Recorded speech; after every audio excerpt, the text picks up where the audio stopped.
So before we get started today, I just wanted to give a quick announcement in case you didn't see my email from the other day. What we're going to do for this upcoming week, for next week, is we're going to move exam 3 to Thursday. It was initially scheduled for Tuesday, but we're a little bit behind, which is okay, because a lot of these topics are taking a little bit of time. They're more difficult topics, and I don't want to rush it. So I'm going to push exam 3 to Thursday. Today we're going to try to get through 9.2, 9.3, and 9.4, and then we'll leave 9.5 for Tuesday. We'll go over the homework on Tuesday, go over 9.5, and then just let it be that, and then we'll take the exam on Thursday from there. So we will still have time to get through all the material throughout the semester, but just this one exam, we're just going to end up pushing it back just a day. Okay. So exam 3 will be on Thursday. I'll send another email just as a reminder. So exam 3 is going to cover chapter 6, 7, 8, and 9. So for each chapter, for chapter 6, make sure you feel comfortable with the stages of mitosis and what happens in each of those stages, and be comfortable with the checkpoints. In chapter 7, be comfortable with meiosis, and all the stages involving meiosis. What are the 2 processes that lead to genetic variation, and what phases of meiosis do they happen in? For chapter 8, be very comfortable with doing Punnett squares. You're going to see between 8 to 10 Punnett square questions on the exam, so be comfortable, be very, very comfortable with that. And then with chapter 9, we'll be looking at DNA replication today, the structure of DNA, which we looked at the other day, and then transcription and translation. So we're going to hit all those today, but those are the 4 chapters you need to be focusing on for this exam. And then kind of the major topics. And I'll send out another email with what exactly to focus on for the exam. Okay. And there should be a study guide that's already posted up on Canvas too. Cool. Any questions on anything that's coming up?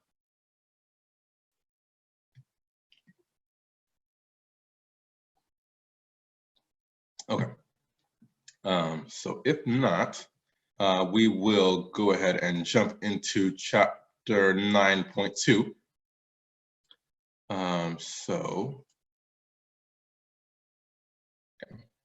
All right, let me know when you guys are you guys able to see the PowerPoint? So for the Tuesday and Thursday, well, pretty much for everybody, yes, there will be lab next week. So Tim's question was, will there be lab next week? Yes, so next week we'll be all caught up on everything. So we will be having lab next week and for the rest of the semester.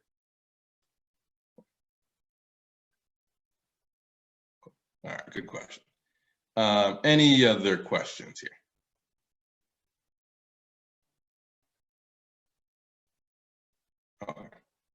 Okay, is everyone able to see the PowerPoint? Yeah, okay, perfect. Okay. So on Tuesday, we looked at all the different phases, or all the different things that help to make up DNA, right? So we're going to be we looked at how we're going to form nucleotides and how the nucleotides are going to bond with each other. We saw the adenine, the thymine, guanine, and the cytosine. We saw how RNA is structured, and we saw how DNA is structured. And so today what we're going to be doing is we're going to be looking at 2 different processes that DNA is able to perform. So the first one is going to be DNA replication. The other phase is going to be transcription, which will eventually lead to translation. So those are the 2 processes we're going to be looking at today, and we're going to start with DNA replication. So before we get into kind of the specifics there, we have a question. Okay, so which of the following correctly shows the complementary base pairs in DNA? Okay, so we got adenine binds to guanine, thymine binds to cytosine. We got adenine binds to cytosine, guanine binds to thymine. C, adenine binds to thymine, and guanine binds to cytosine. Or D, they all bind to each other. A binds with A, G binds with G, C to C, and T with T.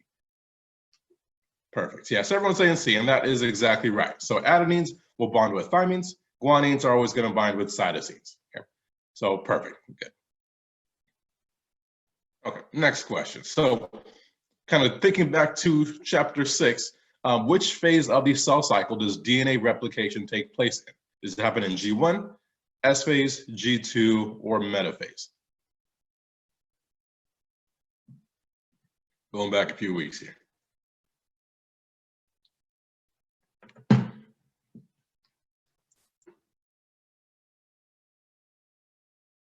What do we think?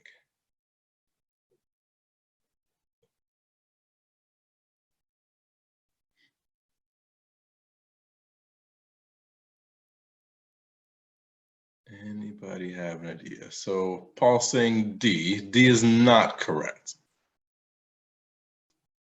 So DNA replication has already taken place before metaphase has begun. Yes, he's got this one right. So this one is S phase. Okay, so remember, before we hit the actual cell division phase of the cell cycle, okay, we're going to have the very long interphase, right? So interphase is broken up into 3 components. We have the G1 phase, where the cell is kind of growing, developing all the materials that it needs and making sure it has enough energy to, perform mitosis, perform mitosis. The second phase is S phase, and so that's the synthesis phase. That's where you actually replicate the DNA. And then you have the G2 phase, where it tries to make sure that the DNA that you just duplicated is duplicated correctly. So DNA replication is going to happen during S phase. Okay. So any questions on either of those 2 topics so far before we go forward here? These are going to be kind of setting the stage for what we're going to be talking about today. Okay. All righty. So when we're looking at DNA replication is going to be kind of a really important process to help us begin to go through the mitosis phase. Okay, so we looked at mitosis already, but we didn't really look at how we're actually going to replicate that DNA. We just knew that it happened. Okay, so today we're going to be looking at exactly what's going to be taking place in order for DNA replication to actually occur to set us up for cell division. Okay. So before we get into that, when we're looking at these strands of DNA, the strands of DNA are going to be complementary. Okay, so all you really need to know what one strand is to look at the other strand. So for example, if I only have this one strand on the left, okay, just by looking at the nucleotides, okay, I can identify what the other strand is going to be, okay, because we're going to have the complementary base pairs. Okay. So each of the strands is going to be complementary to each other. So if you have one, you can figure out what the other strand is going to be. Okay. The other thing to keep in mind here is that these strands are going to be anti-parallel. Okay, so remember, on one end, we're going to have the 5' end on one strand, and the opposite end of that strand is going to have the 3' end. Okay, and if we look at the opposite strand will have a 5' end across from the 3' end, and then the 3' end across from the 5' end. Okay. So those 2 strands are going to be referred to as anti-parallel, okay, because they're going to be moving kind of in the same kind of plane, okay, but they're going to be moving in opposite directions. One going in the 3' direction going one way, the other one's 3' direction is going to be going the other way. So they're going to be kind of facing opposite directions from each other, but kind of in the same line. Okay. And then, as we mentioned before, DNA replication is going to happen during S phase, okay, of interphase. Okay. So when we look at DNA replication, replication is going to go through a particular kind of pathway called semi-conservative replication. Okay. What semi-conservative replication means is that we're going to use each strand of DNA to help us recreate a new daughter strand. So for example, here, we have this strand on the left. Okay. If we are undergoing DNA replication, we're going to take one of these strands and pull it to the other side. And because we have one of these strands, we can identify and we can produce and recreate the second strand of DNA. Okay. So for example, if I were to kind of just say, let's say this strand was all adenines. Okay. So just A's all the way down.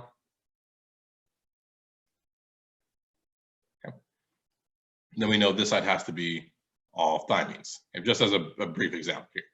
Okay. So if we take this strand that has all A's, okay, this is our A strand, we can identify what the new daughter strand is going to be, the strand that we produce. Okay. And so this strand would have to be all T's. Okay. T's going all the way down here. Actually, let me do this in a different color. So this strand would be all T's all the way down. And again, that's our daughter strand. Okay. Now, if we take the opposite strand, the opposite parent strand, and this one is going to be all T's here. So that's going to be this guy right here. T's all the way down. Then we know this new daughter strand has to be all A's. Okay. So again, all you need is one strand in order to help you identify and recreate the second strand. And that second strand is going to be complementary to the parent strand. Okay. Our parent strand and our daughter strand are going to be complementary to one another, okay, again, because they're going to be opposite ends of the same DNA. And so we're going to end up forming two identical pieces of DNA, two identical DNA molecules that are going to be identical to the parent strand that we originated with. Okay. So here we have all A's, all T's in both strands of DNA. Okay. When we produce our DNA replication process, we're going to have daughter strands or daughter DNA. Okay, that's going to have all A's on one strand and all T's on the other, and another one that again has all A's on one strand and all T's on the other. Okay. So the DNA that we produce is going to be identical to the DNA that we started with. Okay. And then from there, each of the DNA molecules that we produce here is going to get distributed into two daughter cells, okay, at the end of mitosis. Okay. Any questions on what semi-conservative replication means here? Does this make sense? If it makes sense, go ahead and throw a star or a check mark or let me know in the chat or something.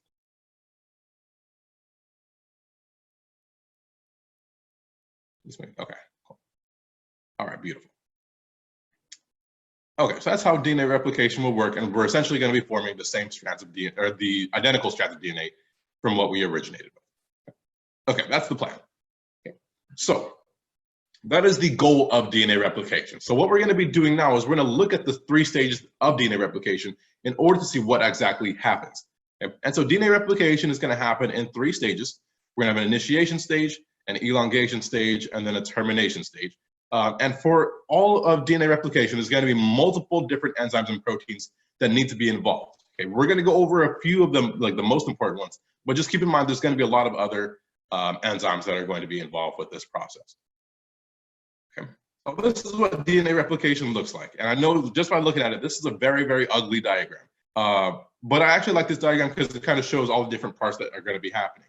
And so what we're going to be doing is we're going to kind of piece apart all the different events that are happening during DNA replication, and we'll kind of take that into the context of this picture to show us what exactly is going to be occurring. Okay. So again, this is ugly. Don't worry about it now. It'll make more sense when we're done looking at this whole thing. Okay. So don't be scared. Don't be scared. All right. So the first phase is the initiation phase, and so the initiation phase is going to be where we actually begin DNA replication. And so replication is going to begin at a region of the DNA called an origin of replication. And so that origin of replication is going to have specific nucleotides present that are going to indicate that that is going to be where DNA replication will begin. And on a particular chromosome, okay, there's going to be multiple origins of replication scattered throughout the chromosome, so you can help start DNA replication from different points. And so in order to start DNA replication, what we're going to do is we're going to have an enzyme called helicase, or DNA helicase. And so what DNA helicase will do is it will actually break the bonds between the nucleotides on each strand of DNA. Okay. So remember, those strands, those nucleotides are going to be bonded together using hydrogen bonds. Okay. And so what helicase will do is it's going to basically break those hydrogen bonds and separate those nucleotides, and separate one strand from the other. And so you can kind of think of helicase as almost like a zipper, right? So if you have your DNA that's all kind of zipped up, okay, helicase unzips that particular zipper, okay, unzips the DNA here in order to open up the DNA. Okay.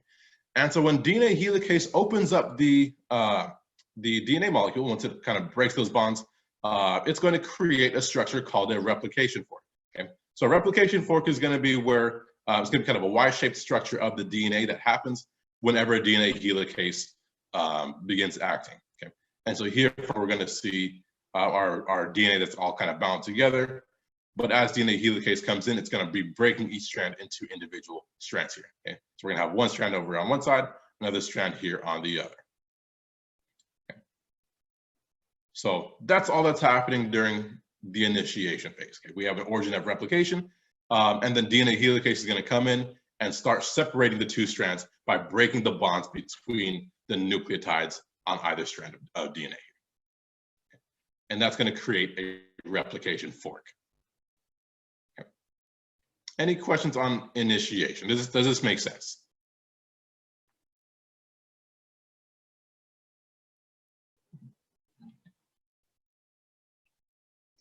Okay, cool. All right. So now the next phase is the elongation phase, and this is where things get a little bit complicated. Okay? So for elongation, this is going to be the process where we're going to start adding new nucleotides onto the daughter strand, okay? Onto that new strand that we're going to be producing inside of our DNA. Okay? And so what we're going to be doing during the elongation phase is we're going to have an enzyme called DNA polymerase, and that is going to start creating nucleotides that are going to be complementary to the parent strand, or complementary to the template strand that we use. Okay. The thing with DNA polymerase is that it can only move in the 5' to 3' direction on the daughter strand. Okay. So for example, here we have our initial parent strand that's in yellow. Okay. Our daughter strand is going to be in green. Okay. And so when we're looking at our strands of DNA, okay, the parent strand is going to have a 3' on this side. Okay, but the daughter strand is going to have a 5' over here. Okay. So this is going to be the end of the DNA. Okay. And so what DNA polymerase is going to do is it's going to identify the 5' region, and it's going to start adding nucleotides in the 5' to 3' direction. Our 3' end would be over here. Okay. So it's going to be adding it in the 5' to 3' direction. Okay. So in order for DNA polymerase to work, DNA polymerase has to attach to a primer. So we're going to add a primer here, okay? And that primer is going to act as the starting point for DNA polymerase. And that primer is going to be made up of RNA nucleotides, and those nucleotides will eventually get replaced with DNA nucleotides later on. Okay. So what's going to happen is DNA polymerase is going to bind onto this primer, okay? And then it's going to start adding nucleotides in a complementary fashion to the parent strand. Okay. And so because helicase is going to continue unzipping, okay, the 3' end is going to continue elongating, okay? And so DNA polymerase is going to be able to continuously add new nucleotides as helicase continues to unzip the DNA. Okay, so because the DNA polymerase is able to work continuously here, we call this strand the leading strand.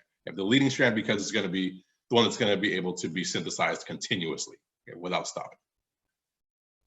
Okay. Now again, DNA polymerase can only work in the 5' to 3' direction.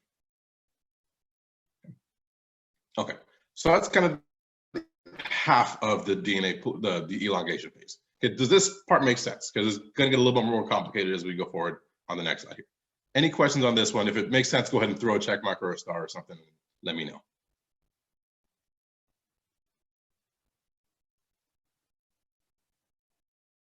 Okay, cool. All right, perfect. Okie dokie, so that is one phase.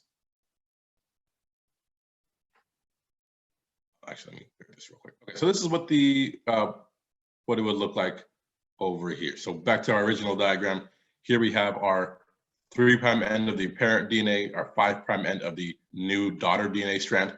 And so DNA polymerase is going to continue to produce new nucleotides for the daughter strand as helicase continues to unzip the DNA, and it's going to continue moving in the 5' to 3' direction in a continuous manner. Okay, that's the leading strand. Okay. Now, for the opposite strand, this gets a little bit more complicated. Okay, and so again, DNA polymerase can only work in the 5' to 3' direction in the daughter strand, okay, in the new strand that we're producing here. Okay, so again, if we're looking at this opposite strand, here we have the 5' end. So this would be the 3' end of the daughter cell. Okay. Okay, so as DNA helicase continues to unzip, what's going to happen here is we're going to have a 5' end on this side. Okay. So here's our 5' end. So let's say DNA polymerase is originally over here. Okay, it continues to unzip. We add DNA polymerase, it binds to a primer, and then continues to produce your new strand in the 5' to 3' direction. Okay. Here's the problem. Okay. When helicase continues to unzip, okay, it's going to kind of expose some new nucleotides on the parent strand. Okay. But these strands have not been complemented. Okay. We haven't added a new DNA strand to this particular region here. Okay. So we've taken care of this region. Okay. But as helicase continues to move, it exposes this region of DNA on this side. Okay. Problem is DNA polymerase is already over here because it's moving in the 5' to 3' direction. DNA polymerase cannot go the other way. Okay? So DNA polymerase cannot just work, cannot just go backwards and then start over. Okay, because they would be moving in the 3' to 5' direction, and DNA polymerase cannot do that. So this does not work. Okay, so instead, what has to happen is we have to add a new primer. Okay, add a new primer, okay, and then add DNA polymerase, a new DNA polymerase here. Okay, and so when we add a new primer and a new DNA polymerase, okay, it will then be able to work again in the 5' to 3' direction until it meets up with the previous primer, which is over here. Okay. Then again, as helicase continues to unzip, we're going to expose more nucleotides on this side. So what we're going to need to do is we're going to need to add another primer, add more DNA polymerase, and then DNA polymerase will then again move from the 5' to 3' direction until you reach again the previous primer. Okay. Does this make sense? So it has to kind of do this in segments. And so, Paul's question, so the RNA primer is like a placeholder until more nucleotides are produced. Yeah, essentially. Yeah, so the RNA primer, so Paul's question is the RNA primer basically acting as a placeholder until you have more nucleotides getting produced? Essentially, that's kind of what's happening here, right? So the RNA primer is just going to be acting as a placeholder, okay, until it eventually gets replaced, and then until more DNA nucleotides are getting produced later on.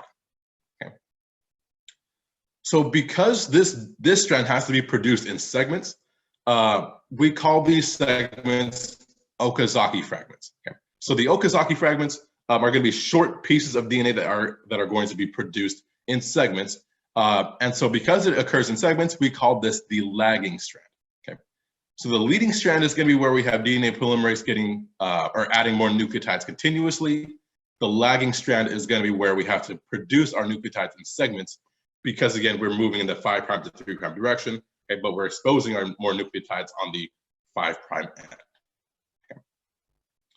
Okay.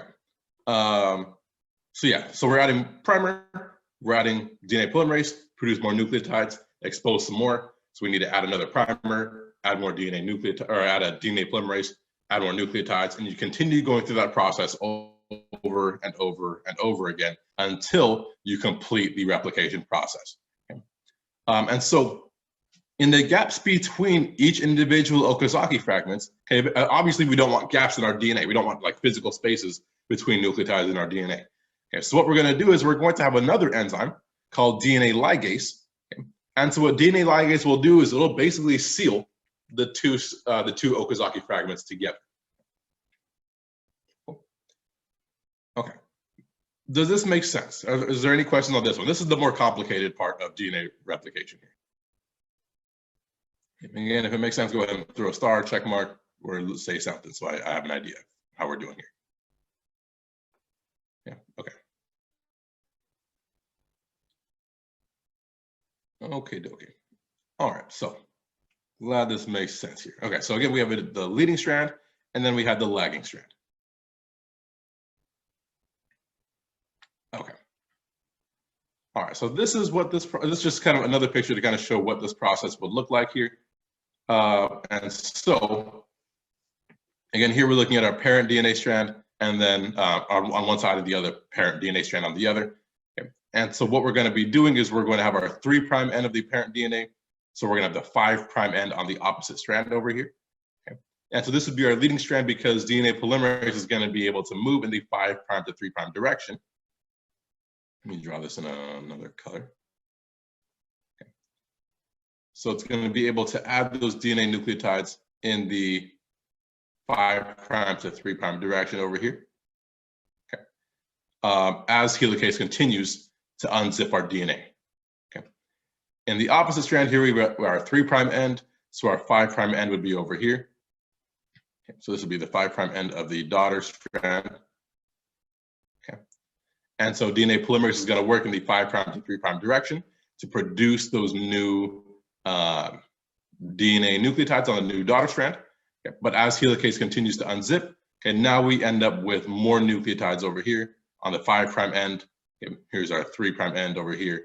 And so again, we need to continue to produce new nucleotides. So we have to add a new DNA polymerase onto the lagging strand in order to help us make those nucleotides. Then in order to seal those Okazaki fragments, we're going to be using DNA ligase to help close those gaps. Okay, so the leading strand and lagging strand basically working the same way, except in the lagging strand, we have to do it in segments as opposed to doing it continuously as we see in the leading strand. Okay, cool. Okay, so question here. So in DNA replication, DNA unwinds to form two daughter DNA strands, or DNA unwinds to form two template strands, the leading strand and the lagging strand. Which of the following is true? Okay, we got A, Okazaki fragments are used to synthesize the leading strand of DNA. B, the leading strand of DNA is synthesized continuously. C, DNA polymerase can only synthesize DNA on the leading strand. Or D, the lagging strand can only be synthesized once the leading strand has been completed. Yes, I'm seeing B. B is correct here. Yeah. So the leading strand is going to be synthesized continuously. Okay. So A is wrong, okay, because the Okazaki fragments are going to be used on the lagging strand, okay, used to make the lagging strand.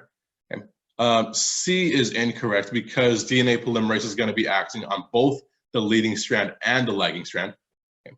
And then D is incorrect because the leading strand and lagging strand are both going to be being synthesized at the exact same time. Cool. Okay, good. Okay, so just to kind of recap what we've done so far. At the beginning of this process, we had our initiation phase. And so what we're going to have is our DNA helicase enzyme breaking up the DNA into two strands. Okay, it's basically unwinding the DNA at the origin of replication. Okay. So that's going to be the first thing that's going to happen. We're going to unzip our DNA using DNA helicase. Okay. Once we do that, then we're going to have DNA polymerase bind to some primers. And once DNA polymerase binds to the primers, it will then begin to add nucleotides in a complementary manner to the parent strand of DNA. Okay. So one of those strands is going to be made continuously, and that's going to be the leading strand. The other one is going to be made in fragments, and so that would be the lagging strand, okay, being made up of the Okazaki fragments. Okay. And once we have those Okazaki fragments being produced, DNA ligase is going to seal those gaps in the Okazaki fragments. And then we're eventually going to replace our RNA primers with DNA nucleotides. Okay. And then again, we're going to have everything sealed by DNA ligase. Okay, any questions before we go forward here? Okay, so false question. So the leading strand always follows the direction of helicase. Yes, absolutely. Yeah, so the leading strand always follows in the direction of helicase. Okay, so wherever helicase is, the leading strand is always going to be moving in that same direction too. Okay. Yeah. Any other questions here?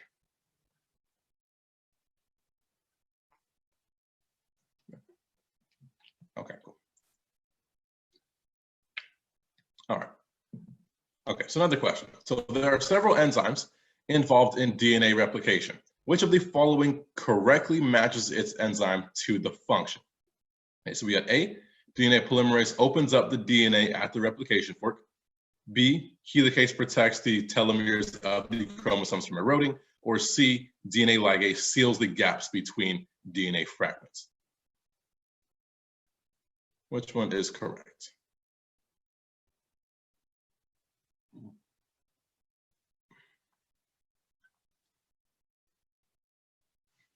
Yeah, C is correct. Yeah, so DNA ligase is going to help us seal the gaps in between your DNA fragments. Perfect. All right, good.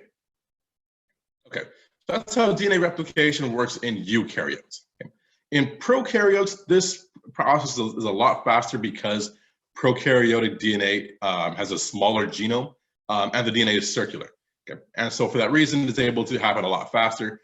There's generally just one origin of replication inside prokaryotes, and then the replication will happen in both directions on either side of the origin of replication. Okay. That's really all you need to know about prokaryotic DNA replication. And nothing too much happening there. Similar processes, but just a few differences here. Okay, that's in prokaryotes. Okay, so now we looked at how we're able to produce our daughter strand of DNA. Okay, so again, there's going to be a checkpoint at the G2 checkpoint where we're going to want to make sure that the DNA that we produced is built properly. Okay, we want to make sure that we replicated our DNA correctly. And so there's three ways of going about checking to make sure the DNA is repaired if there is a mistake. Okay, sometimes there can be mistakes during the DNA replication process. It's not a perfect process. And so there's a few different mechanisms inside the cells that can be used to help repair the DNA. Okay, the first one is called proofreading, and the second one is mismatch repair, and then the third one is nucleotide excision repair. Okay. So we're going to look at these three processes. And so the first process is proofreading. And so in proofreading, that's going to be a process that is actually being able to be done by DNA polymerase. And so when DNA polymerase is adding these new nucleotides to the daughter strand, sometimes it can make some mistakes. Okay, again, it's not a perfect enzyme, it's not a perfect process. Okay, it can make some mistakes.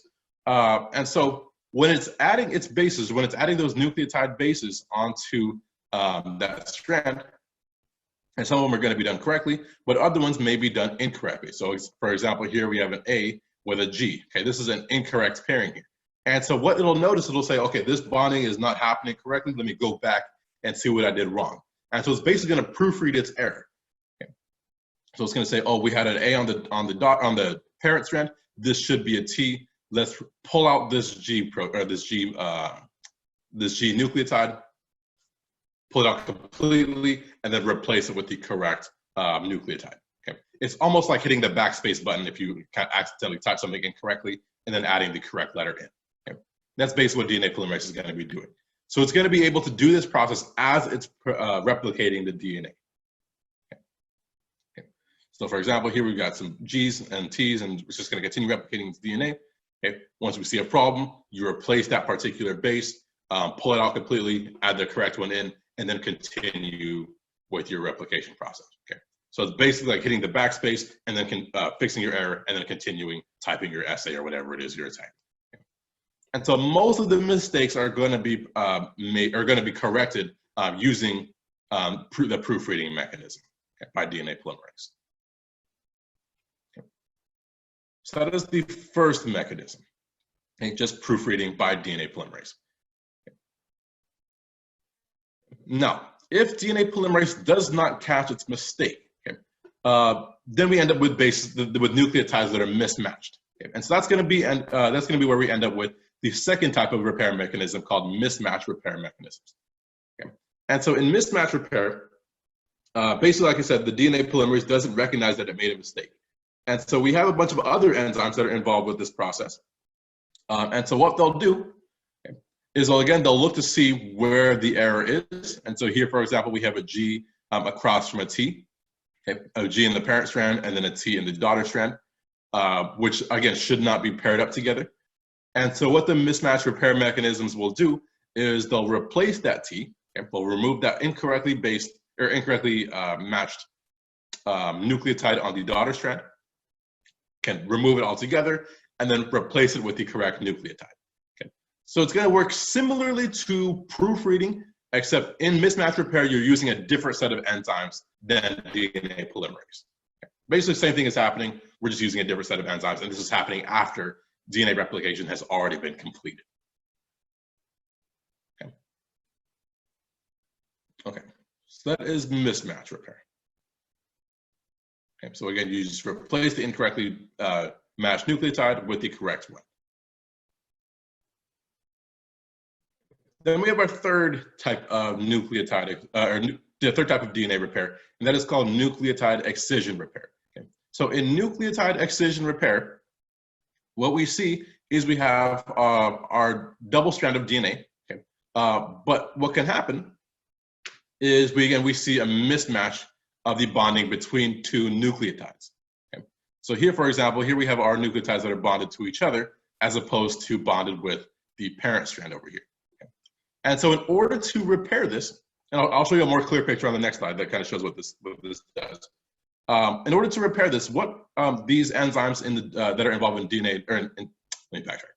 What will happen for nucleotide excision repair is we're going to take the two nucleotides, okay, and pull them out along with the nucleotides on either side of it, okay, on the 5' end of those nucleotides and the 3' end. Okay. So you're not just replacing the incorrectly bonded nucleotides, but you're removing the ones that are on either side of it as well. Okay. And you basically pull out a huge chunk, okay, and then DNA polymerase will come back and then replace all of those nucleotides with the correct bases. Okay, so you're removing the incorrectly paired bases, okay, as well as the ones around it, okay, and then again you seal everything together. So Jackie's question is, why does it need to pull out these side ones as well? That is a good question. I don't actually know. That's a kind of a biochemistry question, and I'm not entirely sure why it has to pull out all of the other ones. So yeah, I'm not sure. That's a good question, and I'm not sure if that one has been kind of parsed away by a lot of other scientists as well. So yeah, I don't know. I'm not sure if anybody really knows. I'll have to look into that. Yeah. Okay. So this is what this process would look like here. Okay. And so typically when nucleotide excision repair gets used, it's usually because we form some thymine dimers. Okay. And so what that means here is that instead of the thymines on one strand binding to the A's on the opposite strand, the thymines then bind to each other, okay, which is an incorrect matching, right? We shouldn't be seeing thymines binding to each other, let alone binding on the same strand. Okay? So this should not be happening. Okay? And so this is usually caused by being exposed to UV light for long periods of time. So for example, being out in the sun for too long, or being exposed to UV light rays for too long, or sun tanning for too long, or whatever it may be. Okay, this is what usually can happen to the DNA. Okay, instead of the thymines binding to the A's, okay, the thymines will bind to each other. Okay. Okay, so in order to repair that, what the nucleotide excision repair will do is it will remove this entire chunk of DNA, okay, the thymine dimers as well as the nucleotides on either side of it, okay, and then again replace it. So now the thymines no longer bind to each other, but they bind to the A's that are across from the adenines that are across from them. And so people who have errors in the nucleotide excision repair or defects in nucleotide excision repair, they're very susceptible to being to skin cancer and being very sensitive to sunlight. Okay, and again, that's because they're not able to repair their DNA because of this process here. Okay, that is DNA repair. Are there any questions on DNA repair from replication here, or any questions from this chapter so far? Okay. All right. So if there's no questions, last slide here is so like we talked about, we have 3 different processes to help us correct our errors in DNA replication. Okay. We have got proofreading, we've got mismatch repair, and we've got nucleotide excision repair. Okay. Now, there are some situations where we have mismatches that get corrected. And so most of the mismatches that happen will be corrected. However, there's going to be a few, okay, that are not going to be recognized by any of those 3 mechanisms. Okay? So if we have a mismatch that goes unnoticed by all 3 mechanisms, that is going to result in what's called a mutation. Okay? And so a mutation is where we end up with a permanent loss or a permanent change in the DNA sequence. Okay? And so some mutations are going to be mild, some are going to be lethal, and there's some that are going to be kind of in between, okay, that are just going to be somewhere along that spectrum. Okay, and so we're going to take a look at what mutations will kind of result in kind of in a different context later on during today. Okay. Okay, so those are mutations, and that is it for DNA replication. Any questions on DNA replication before we move to the next topic here?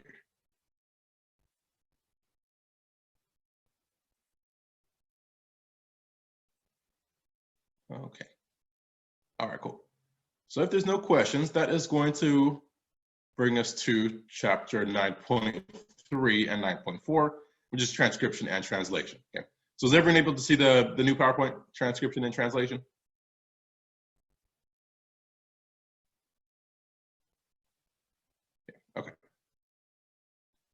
Okay, perfect. Okay, so like I mentioned at the beginning of today's lecture, DNA has the ability to undergo two different processes. Okay. The first one is DNA replication. Okay. The second process that DNA can undergo is called transcription. Okay. Transcription, which again will eventually lead into translation. Okay.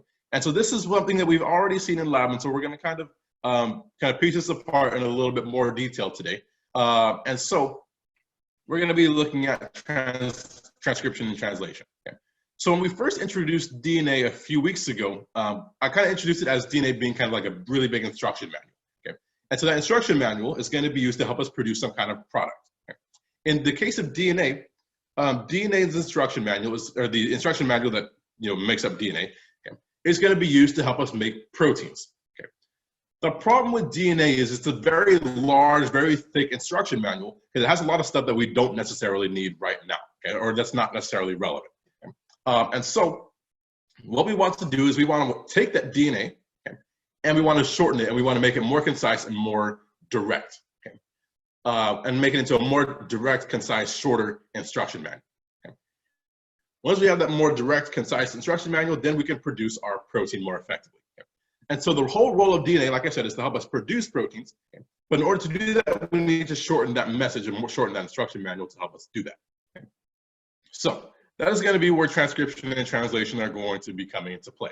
Okay. So transcription is going to be a process that's going to take our DNA molecule, okay, and we're going to shorten it and transcribe it into a more concise and shorter RNA molecule. Okay. So DNA is going to get transcribed into RNA, or in this case, messenger RNA, or mRNA. Okay. From there, the mRNA is going to serve as our shorter instruction manual. And then the mRNA is going to be translated. We're going to use the instructions in that mRNA molecule to help us produce some proteins. Okay, which is what we see over here. Okay. So mRNA is going to be translated to help us produce proteins. Okay. So like I said, we got two processes. Transcription is going to be the process where we start with DNA, okay, and then we end up forming an mRNA because of it. Okay. And so transcription is going to be a process that takes place inside the nucleus. Okay. And then from there, the mRNA is going to get transported out of the nucleus into the cytoplasm to then undergo translation. Okay. And so here's our mRNA. Okay. And so the mRNA is going to end up producing translation, and we're going to see our protein getting produced over here. Okay. All right, so that's going to be where DNA is going to be really coming into play here. Okay. And so this is what we call the central dogma of biology. Okay. Everything in biology kind of revolves around this one central theme. Okay. You have DNA that is going to get transcribed into RNA. We're going to have RNA that's going to be used to make proteins. Okay. And then from there, those proteins will then be able to perform many different types of functions throughout the cell. Okay. Okay. So that's our goal here. So we're going to start with transcription. And so to kind of look at transcription, transcription is going to be the process where we're going to be taking DNA, okay, and then we're going to be using it to form some mRNA, okay, or messenger RNA. So in eukaryotes, transcription is going to take place inside the nucleus, and then once transcription is finished, that mRNA that we produce is going to get moved into the cytoplasm. In prokaryotes, because there is no nucleus, this whole process is going to take place inside the cytoplasm. Okay. And so there's going to be three stages to transcription. Again, we're going to have the initiation phase, an elongation phase, and then a termination phase. Okay. So we're going to start with the initiation phase. And so with initiation, what's going to be happening is we are going to be starting by unwinding our DNA. And so when we unwind our DNA, okay, the specific region of the DNA that we want to activate, that particular gene that we want to activate that's going to code for our protein, okay, the gene that we want to activate is going to have the DNA getting partially unwound and then pulled apart a little bit. Okay. And so when we pull those DNA strands apart in that gene, okay, that is going to be what forms our transcription bubble. Okay. So this would be our transcription bubble over here. Okay. So remember, the goal of this process is to activate a particular gene to help us produce some protein again down the road. Okay. Okay. So we form our transcription bubble. We separate the two strands of DNA here. Okay. And then once we do that, we're going to identify a promoter. So the promoter region is going to be a DNA sequence that is going to be a little bit upstream of the gene that we want to activate. And so this promoter will tell us where the proteins and the enzymes need to bind in order to begin the transcription process. So here's our promoter. The promoter is going to be upstream or a little bit ahead of that particular gene. Okay. Once we have the promoter, we're going to have a bunch of enzymes and proteins involved with the transcription process, binding onto the promoter to begin this whole process here. Okay. So again here, all we're doing is we unwind the DNA, form the transcription bubble, and then we have a bunch of enzymes and proteins binding onto the promoter upstream of the gene we want to activate. Okay. All right, so that's initiation. Okay. The next phase that we're going to undergo here is called the elongation phase. Okay. And so the elongation phase is going to be the process where we start to produce our mRNA strands. Okay. And so the our mRNA nucleotides, okay, forming our mRNA as a whole. Okay. And so in order to do this, we're going to be using one of these strands of DNA. Okay. The strand of DNA that we use is called the template strand. Okay. And so in order to produce those mRNA nucleotides, what we're going to be doing is we're going to be using an enzyme called RNA polymerase. Okay. And so RNA polymerase looks very similar to the enzyme we saw previously, which was DNA polymerase. Okay? And it's going to work in a very similar fashion. Okay? RNA polymerase, just like DNA polymerase, is only going to be able to work in the 5' to 3' direction on the RNA that we're producing here. Okay?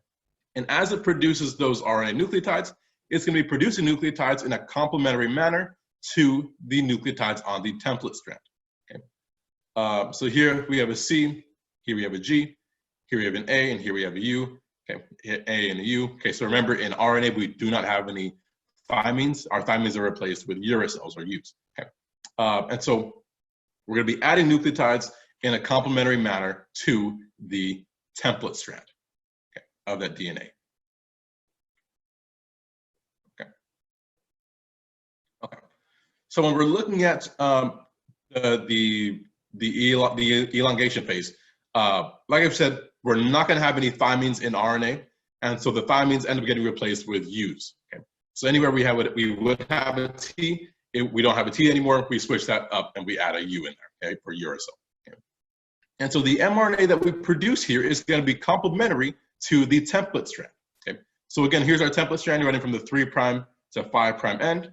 The RNA is going to be going from the 5' to 3' end. So it's also going to be kind of, I don't want to say anti-parallel, but it's almost going to be anti-parallel here, okay, where it's going to be kind of going across from it in terms of 5' to 3' end. And then, like I said, the DNA nucleotides and the RNA nucleotides are going to be complementary to one another.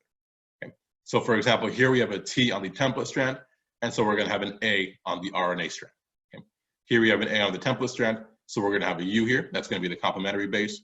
Here we have a C, so we're going to have a G in the RNA strand. Here we have a T, so we're going to have an A in the RNA. Here we have an A in the template strand, so we're going to have a U in the RNA strand. Here we have a G in the template, so here we're going to have a C in the RNA strand, and so on and so forth. Okay.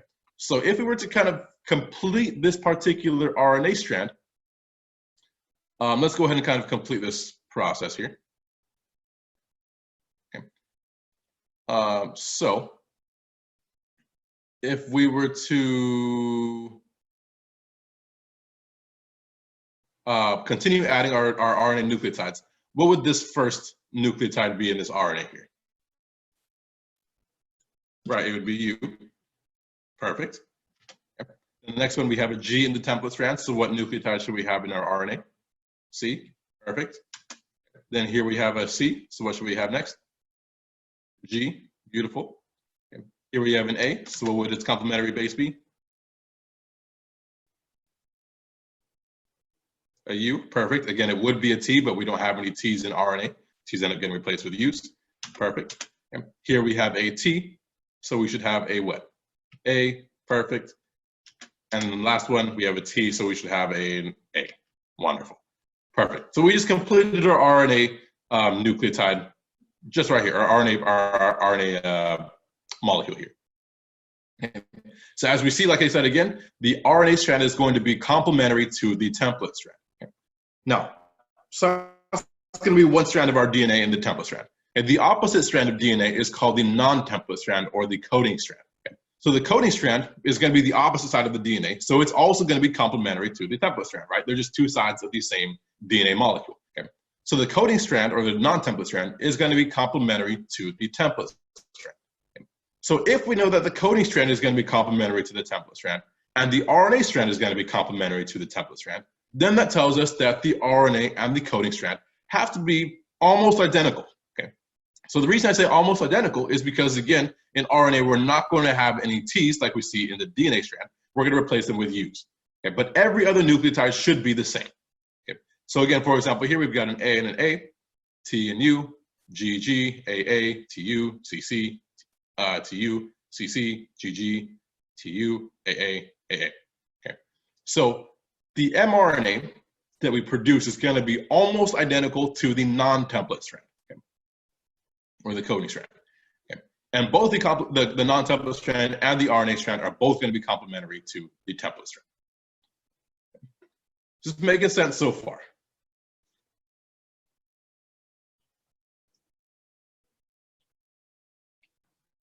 Okay. Alrighty, perfect. Okay, so that's that. I'm going to clear this. Oops. Okie dokie. Okay, so when we formed that RNA, when we initially formed those RNA nucleotides from RNA polymerase, the RNA nucleotides are going to be bound to the DNA nucleotides for a very short period of time. Okay? As RNA polymerase continues to move forward, eventually those RNA nucleotides are going to end up becoming separated from DNA, okay? And they're going to become their own little entity. Okay? And so typically, mRNA is going to be single-stranded. Okay? It's not going to have a double strand. It's not going to have a complementary strand. It's just going to be its own individual single-stranded molecule. Okay? So RNA eventually eventually will unbind to DNA. Okay? So as RNA continues to move forward, it's going to be RNA polymerase continues to move forward, the DNA is going to be unwound ahead of it, okay? And then as RNA polymerase moves out of a particular region, okay, the DNA will then be rewound behind it. And so we eventually put that DNA back into its original formation. Okay. All right, and so that is the elongation phase. Okay. So what we're going to do now is we're going to take a second here, and we're going to do a quick transcription activity. Okay. And so you guys should have already done this in lab. And so we're going to kind of run through this one more time. And so here we're looking at our DNA, okay, or our nucleus here. And so our nucleus has a bunch of these genes in it. So we're going to pick a gene to activate. So we'll go ahead and just pick this gene here. Okay. And we're going to begin transcription of this gene.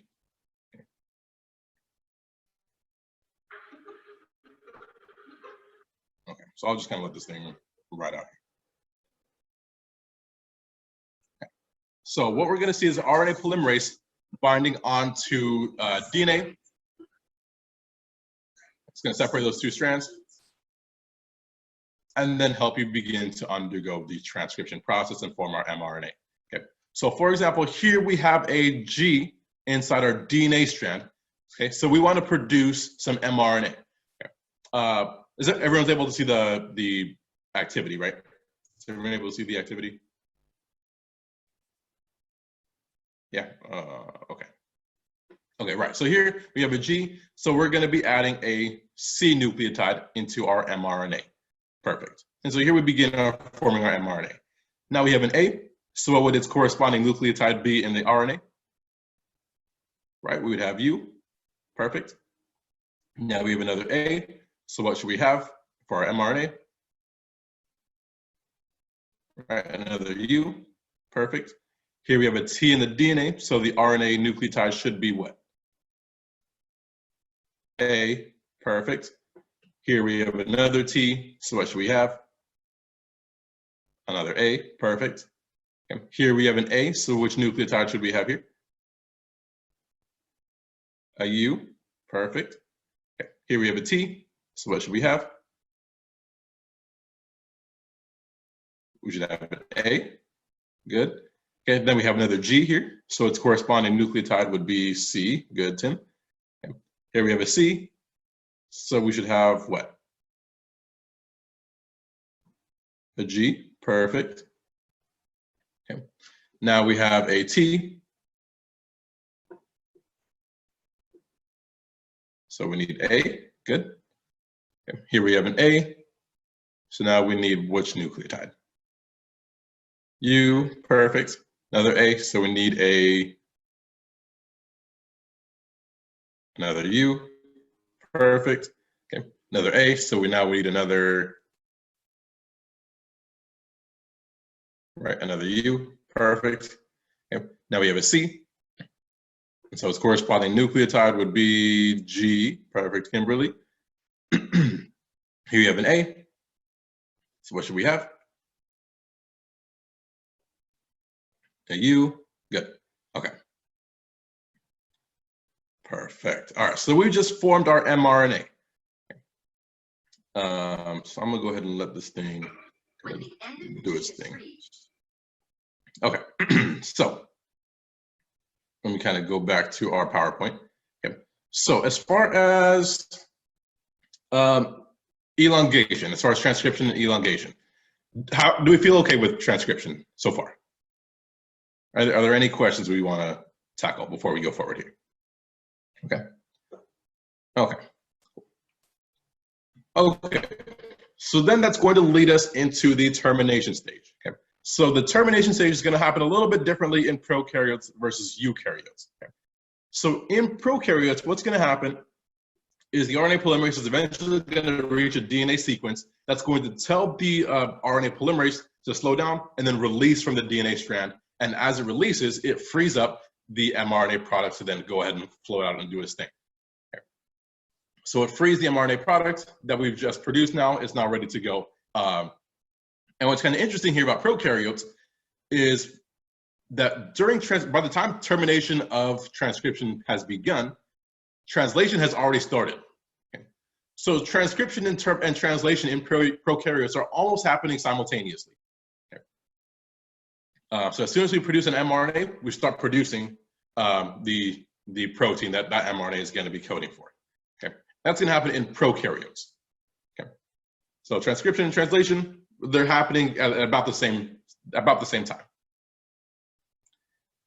In eukaryotes, this process is a lot more complicated. Okay? So in prokaryotes, the RNA that we produced is not fully mature yet. Okay? It's not fully ready to start producing a protein. Okay? The reason for that is because it's not really stable. And so because it's not stable and it's not ready to start going through translation, we call this a pre-mRNA. Okay? It's still mRNA, but it's not fully ready yet, so we call it pre-mRNA. Excuse me. So that mRNA that we produced here now needs to be processed and stabilized before it can exit out of the nucleus and begin translation. Okay. So the way this is going to work is there's going to be three things that are going to be happening for the RNA. Okay. The first two things are going to help with preventing the mRNA from degrading. Okay. So remember that pre-mRNA that we produce is very unstable. Okay. Because it's so unstable, if we don't do these two mechanisms or these two processes here, okay, it would basically just kind of fall apart. And then our whole transcription process would have been for nothing. Okay. So there's two processes that we need to do in order to prevent the pre-mRNA from degrading. The first thing that we need to do is we need to add what's called a 5' cap to the 5' end of the mRNA.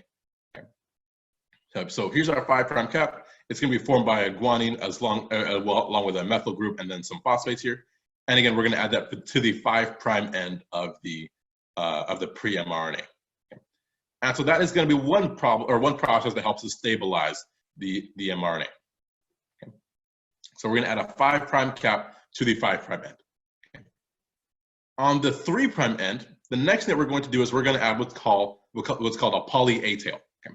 And so for the poly-A tail, what we're going to be doing is we're going to be adding about 200 adenine nucleotides to the 3' end. Okay. So after we produce our pre-mRNA, we're going to add the 5' cap. And then we're going to add a bunch of adenines, about 200 adenines to the end of the 3' end. Okay, so that's what's called the poly-A tail. And so the poly-A tail helps us signal to the rest of the cell, okay, that A, our pre-mRNA is stable now, and B is ready to be pulled out of the nucleus, okay, for translation. Okay. So again, we're going to add the 5' cap, and then we're going to add the 3' poly A tail in order to stabilize the pre-mRNA and prevent it from degrading. Okay. So those are the first two mechanisms, the first two processes involved with processing your mRNA. Okay. Now, the last thing that we're going to do is we're going to do a process called RNA splicing. Okay. And so when we form our pre-mRNA, there's going to be some regions that are going to be important and some regions that are not going to really be important. Okay. So we're going to have a bunch of sequences called exons inside of our pre-mRNA. Okay. And then there's going to be regions called introns. Okay. So we have exons, intron, exon, intron, exon, intron. And so in between each exon, there's going to be an intron. Okay. So they're going to kind of alternate here. Okay. The exons are the parts that we do want. Okay. Exons are parts of the mRNA that are going to be expressed. Okay. And those are going to be useful for helping us produce the protein. Okay. So the exons are things that we do want in the mRNA. Okay. In between each exon is what's called an intron. Okay. Introns stand for kind of intervening sequences. And so these ones don't code for anything. Okay? They're not helpful when it comes to producing our proteins. Okay? So because they're not helpful for producing our protein, we want to just pull those guys out because they're not useful. They're not doing anything for us. Okay? And so we're going to go through an RNA splicing. And so there's going to be a bunch of enzymes that are going to be involved here to help remove these introns. Okay? And so as you remove those introns, you start to kind of link your exons together now. Okay? Okay. So we remove our introns from the pre-mRNA, and then you connect the exons together. Okay? So here we have exon 1, exon 2, and exon 3, all linked together, no introns anymore. And so that is what we call that's what we call RNA splicing. Okay? And so this will help us eventually produce the correct nucleotides when we're ready for translation. Okay? So again, this is going to be taking place while the pre-mRNA is still inside the nucleus. Okay? Once we add the 5' cap, the poly A tail, and undergo RNA splicing, our pre-mRNA is now considered a fully mature mRNA molecule. Okay. All right, and so that is the termination phase of transcription. Okay, that's transcription. Are there any questions on how transcription works?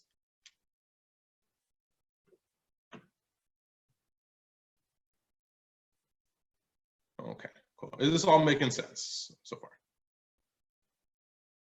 Cool. All right, looks like we're okay. All right. Okay, so that is going to lead us into translation. So before we get into translation, quick thing here. So what are the building blocks of proteins? So we're going to kind of think back to like chapter 2. What are the building blocks of proteins? Is it salt, glucose, amino acids, or water? Right, I'm seeing some C's, and so C is correct. Amino acids are the components that help to build proteins. Right. So translation is going to be a process that's going to be involved with helping us produce protein using the mRNA shortened kind of instruction manual.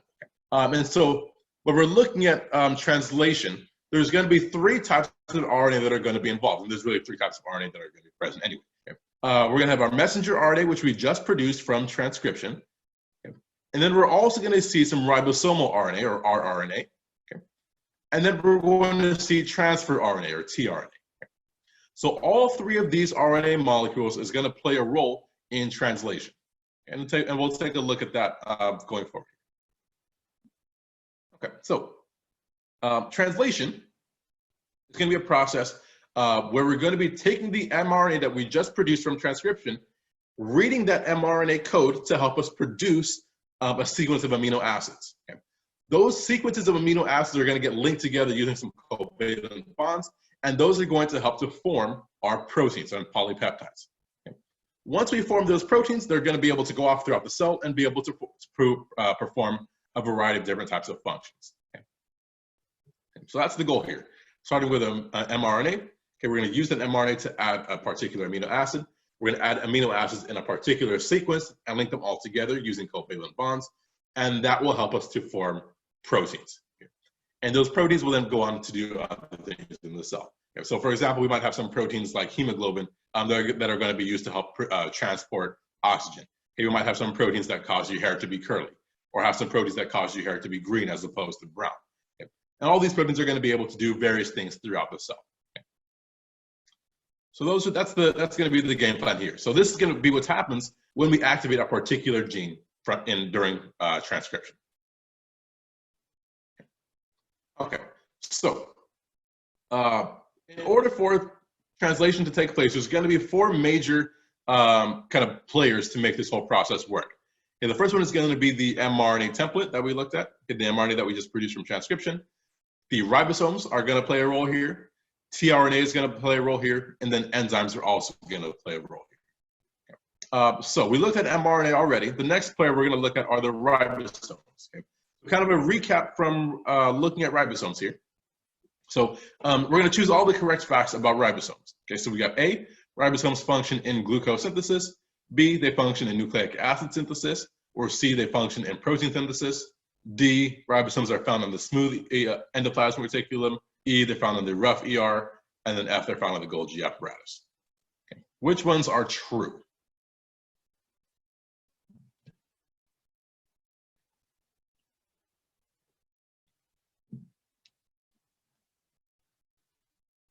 All right, so Paul says B, C, and E. He's close. Not completely correct here. Kimberly says C, E, and F. Close again, but we're still, something's a little off here. I'll give you a clue. There's only 2 answers to this one. C and E, correct. Yeah, so C is going to be correct. Ribosomes are going to be involved with protein synthesis. And then E is also going to be correct, and that they're going to be found on the rough ER. Okay? So ribosomes are not going to be involved in producing any nucleic acids. Okay? Remember, those are going to be produced strictly by DNA polymerase or RNA polymerase. Okay? That's the only place we're going to be producing nucleic acids. Okay? Ribosomes are not going to be involved with producing nucleic acids, and they're not going to be found on the Golgi apparatus. They're only going to be found on the rough ER. Okay? Perfect. Okay, so now when we take a look at ribosomes, ribosomes are going to be made up of ribosomal RNA, or rRNA. Okay? So when we take that rRNA and add a bunch of different polypeptides to it, that is what's going to help to form our ribosomes here. And so the rRNA that we use to help us form our ribosomes actually gets made inside the nucleolus, which is inside the nucleus. Okay?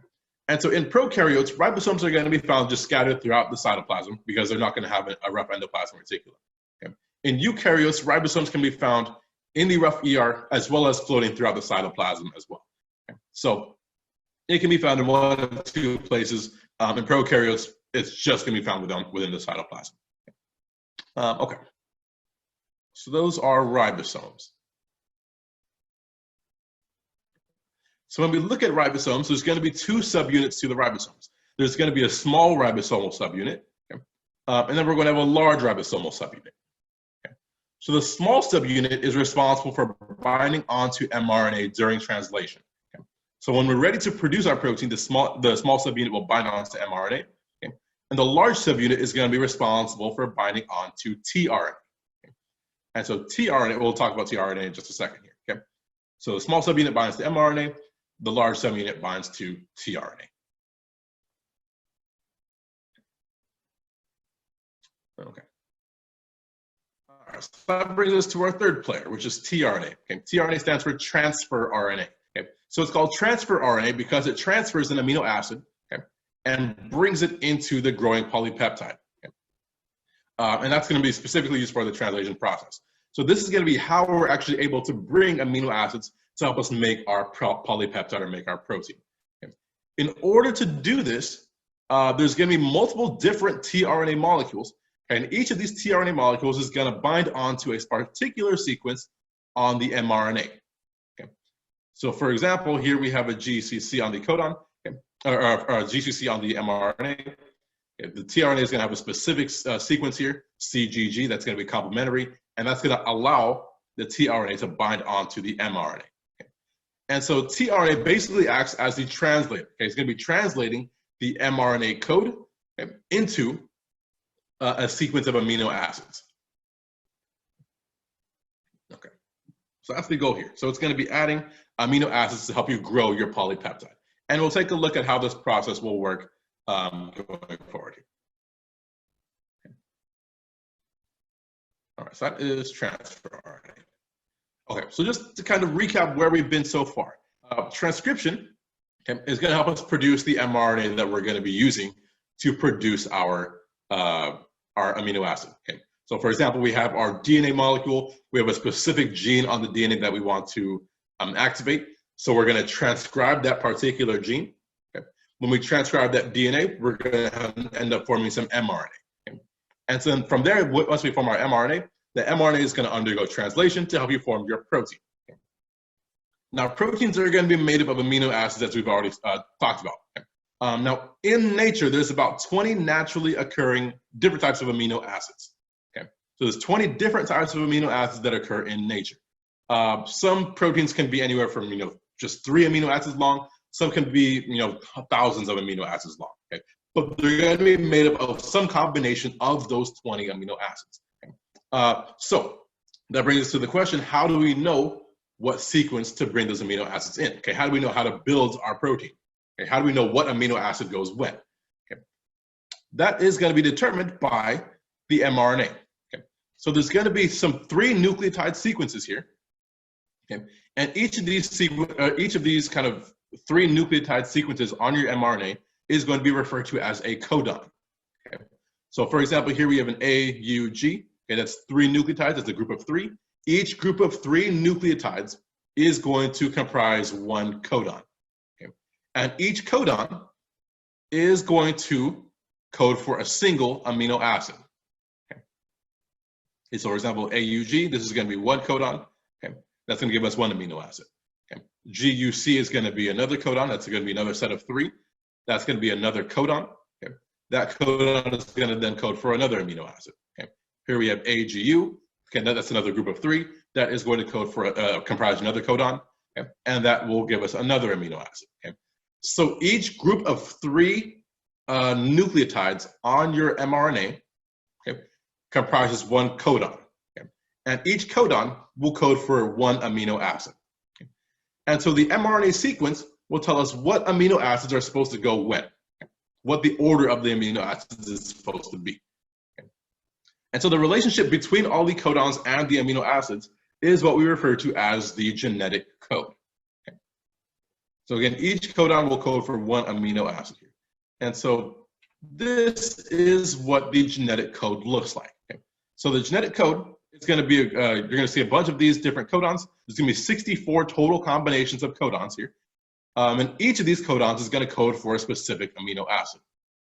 Okay. So for example, we have the codon UUU. Okay, that's 3 nucleotides, UU.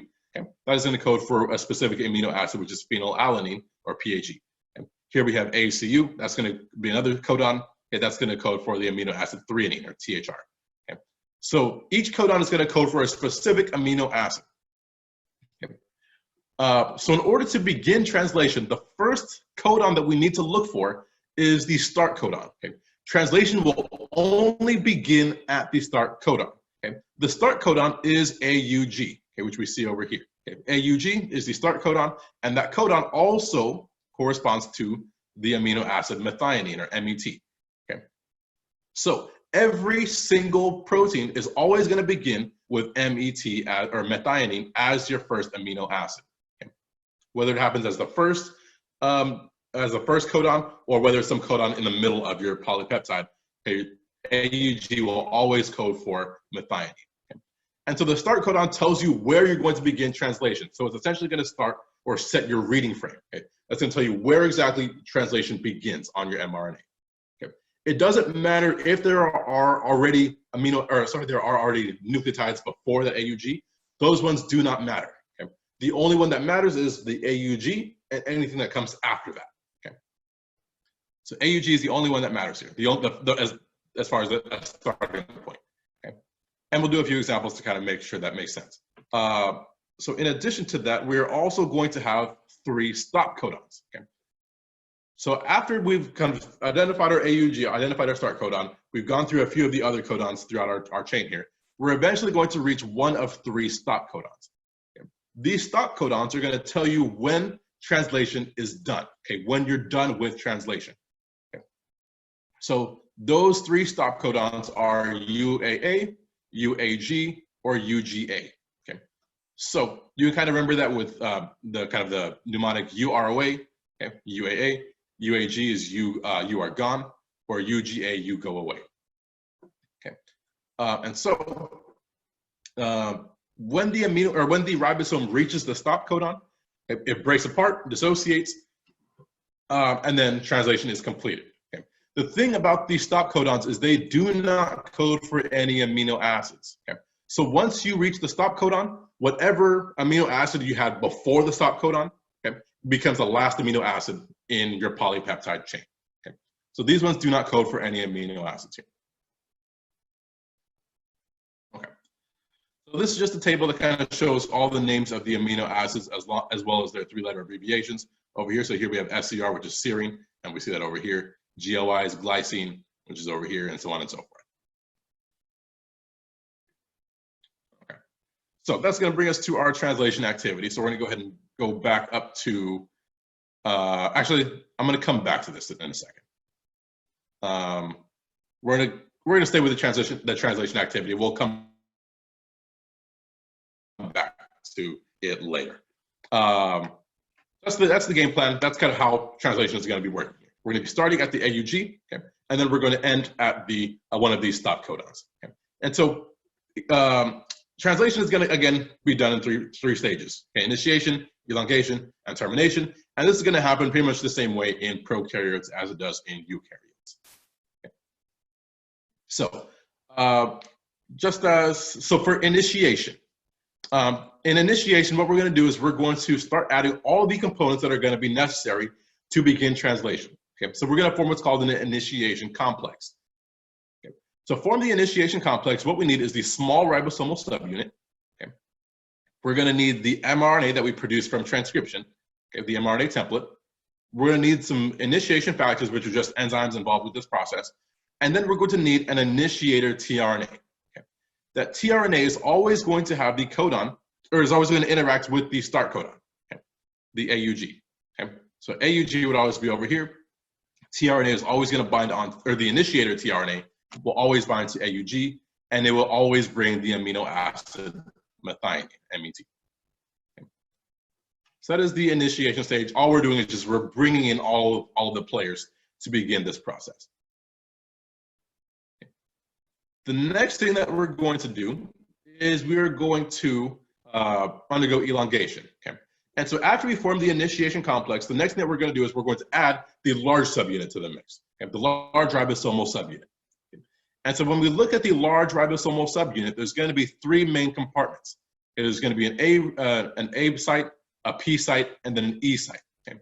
The A site is going to be the region where you're going to have incoming tRNAs. That's going to be where tRNAs are going to enter the ribosome from, along with their amino acid. Okay? So when we talk about a tRNA that is bound to its amino acid, okay, its corresponding amino acid, we call that tRNA charged. Okay? That's going to be the first tRNA molecule that comes in here. Okay? The next site is the P site, and so the P site is going to be where we have a tRNA that is bound to the growing polypeptide chain.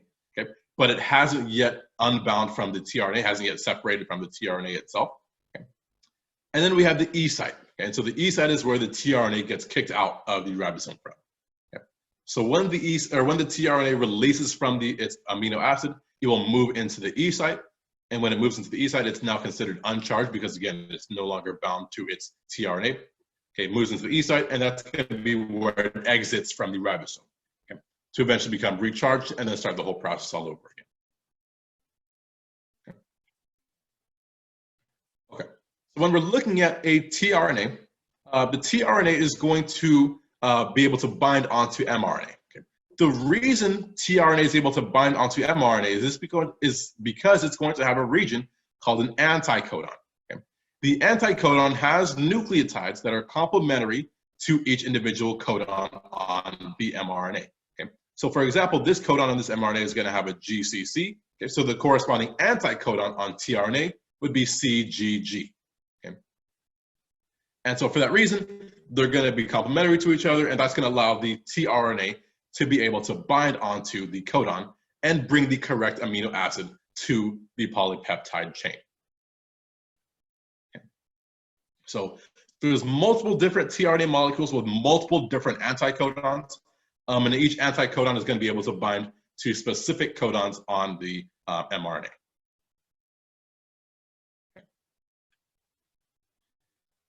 Okay, so as we look at the elongation phase, this is going to be how this whole process is going to be working here. Okay? So the ribosome is going to be shifting one codon at a time. Okay? As it moves from one codon to the next, we're going to have a tRNA, a charged tRNA molecule, come into the ribosome at the A site. Okay? As it comes in at the A site, it's going to add its amino acid to the growing polypeptide, okay, which we see over here. Okay? So here we have an existing one that's already an existing tRNA that's in the P site, one that's coming into the A site. And so it's going to link its amino acid to the growing polypeptide chain. Okay? And so we end up seeing a growing polypeptide on the tRNA that has just entered the A site. The one that is in the P site is now considered uncharged. Okay. Once this happens, the tRNA that's in the P site will then move into the E site and then exit out of the ribosome from there.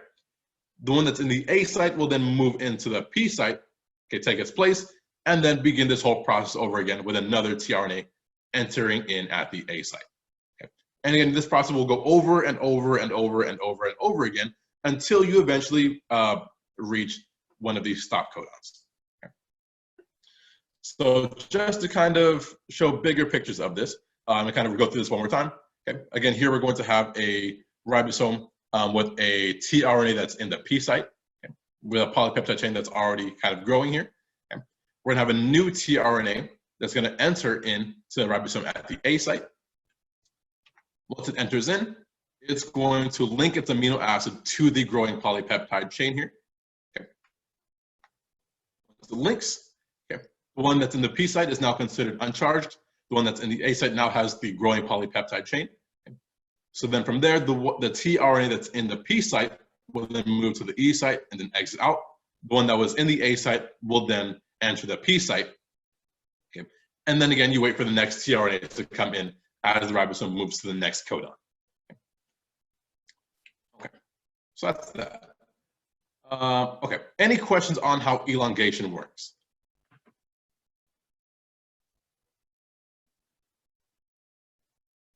Okay, so if there's no questions, we're going to go forward here. I think we're going to run out of time for the activity, but we'll kind of go through these extra questions here. We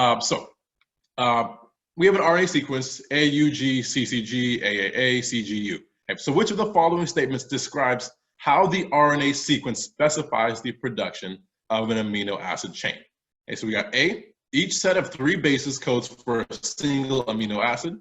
B, each group of 3 bases codes for an enzyme that binds amino acids together. C, each base produces electrical signals sent to the cytoplasm to initiate protein assembly. Or D, each base codes for 1 amino acid. Which one is correct?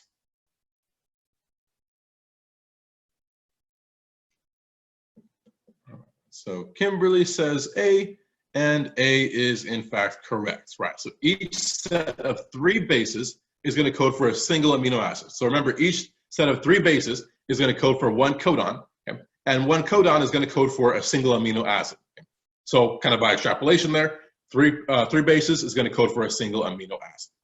Perfect. All right, good job, Kimberly. Okay, so then we reach the last phase, which is termination. Okay? So in termination, okay, the ribosome is eventually going to reach the stop codon, okay, either UAA, UGA, or UAG. Okay. So once this happens, the polypeptide is eventually going to end up getting released. Okay. So we release our polypeptide, release our protein, and then from there, that protein will then be able to do whatever function it's designed to do. Okay. So we release the polypeptide. Okay. The ribosomal subunits, the large subunit and the small subunit, will separate from each other and then leave the mRNA. And then the last thing that's going to happen is the mRNA that we just formed, or that we were just using and translating, is going to end up getting degraded. Okay. So the mRNA is a very short-lived structure. Okay, it doesn't last very, very long. Okay. Once translation is done, the mRNA gets destroyed. Okay. All right. So, any questions on translation before we go forward here with these few questions.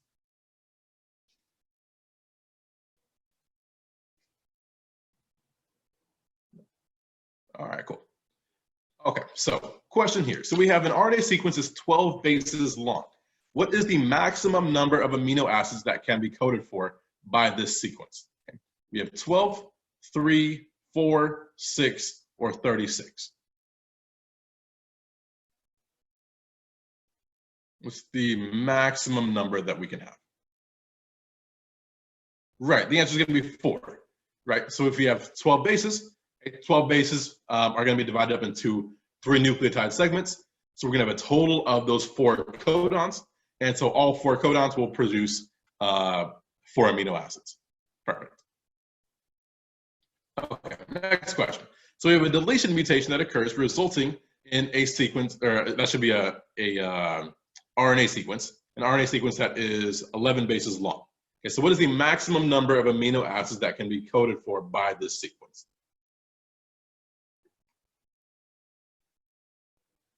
Oh, Kimberly, I'll get to your question in just a second.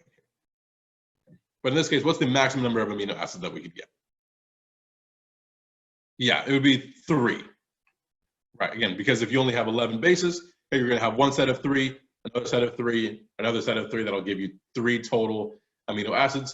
And then you're going to have a set of 2, and you're not going to have enough to form the next nucleotide, or the next amino acid. Okay. So Kimberly's question, so would that be 4, so on the previous question, would that be 4 and a stop codon? So in this case, yeah, that would be 4 and a stop codon kind of down the road. But for the sake of this question, we were just looking at let's say we were looking at 12 amino acids, or 12 RNA sequences, 12 nucleotides, sorry, 12 nucleotides within the middle of an RNA sequence. Okay, next question. Okay, so here we have an RNA sequence. So we have GCU, AUG, ACG, AAA, GAU, UCU, UAA. Okay. So using the codon chart, what is the sequence of amino acids that is produced when this gene is translated? Okay. So go ahead and take about a minute or so and see if you can kind of figure out what the answer should be for this one.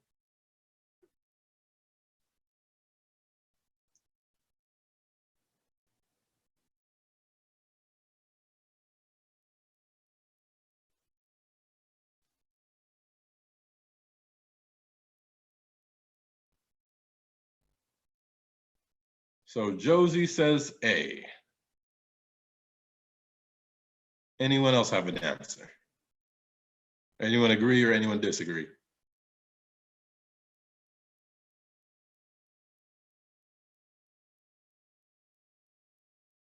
So Tim says B. Anyone else? Jackie also says A. And the answer is, in fact, A. Yeah, so Josie, you're absolutely correct. And so the reason A is the answer is, again, because you start with the start codon. Okay? The start codon is AUG. Okay, so it doesn't matter that GCU comes before it. Okay, GCU would normally be coding for alanine, okay? ALA, okay, but you don't count it because you always start with the start codon. Okay, so we start with AUG. That will be our first codon, okay? And so that's going to code for methionine, okay, MET. And then you go from there. ACG, which would get us threonine, AAA, which would get us lysine, GAU, which would get us aspartic acid, UCU, which would get us serine, which is over here, and then UAA, which would get us our stop codon. Okay. So again, remember, the stop codon does not code for a specific amino acid. It just tells you whatever is, or it tells you when you're done. Okay. So in that case, serine, which was coded for UCU, becomes the last amino acid in the chain. Cool. So Jackie loves biology. I'm glad you do. This is fun stuff here. Okay. Does this make sense? Okay. Does this make sense why we don't use GCU here? Yeah, okay, good. So again, you always start with the start codon, AUG. Doesn't matter what comes before it, okay, during translation. All right, good. Okay. All right, so now next question. So we have a deletion mutation. So a mutation has occurred deleting a nucleotide. Okay, so now our RNA sequence reads GCU, AUG, ACG, AAG, AUU, CUU, AA. Okay, so using the codon chart, what is the sequence of amino acids that is produced when this gene is translated? Okay, so we're going to take a few minutes, or take about a minute or so to see if you can figure this one out.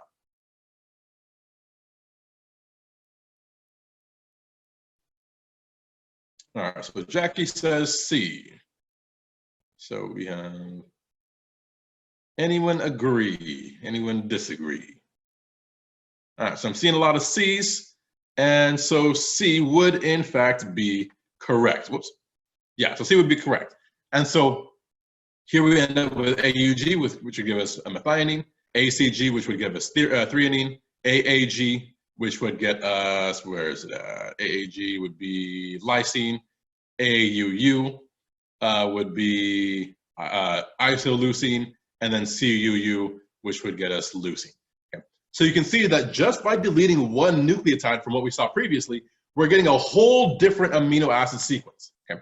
And so because we get a whole different amino acid sequence, we now produce a protein that is not built to do what it's supposed to do. Okay. And so this is why mutations are very, very dangerous. If you are not able to produce the appropriate RNA sequence, you're going to start getting an inappropriate protein, or the incorrect protein, okay, or a protein that doesn't work as effectively. Okay, you end up getting a bunch of nucleotides that shouldn't, or a bunch of amino acids that shouldn't be there, and as a result, your protein doesn't work effectively. And again, this can either be mild, or it can be lethal, or anything in between along that spectrum, okay, depending on what that protein is and how ineffective it is. Okay, so that is the end. That's going to be where we're going to cut off for today. Sorry, we went a little bit over. Are there any questions on DNA replication, transcription, or translation before we go forward here, or before we finish for today?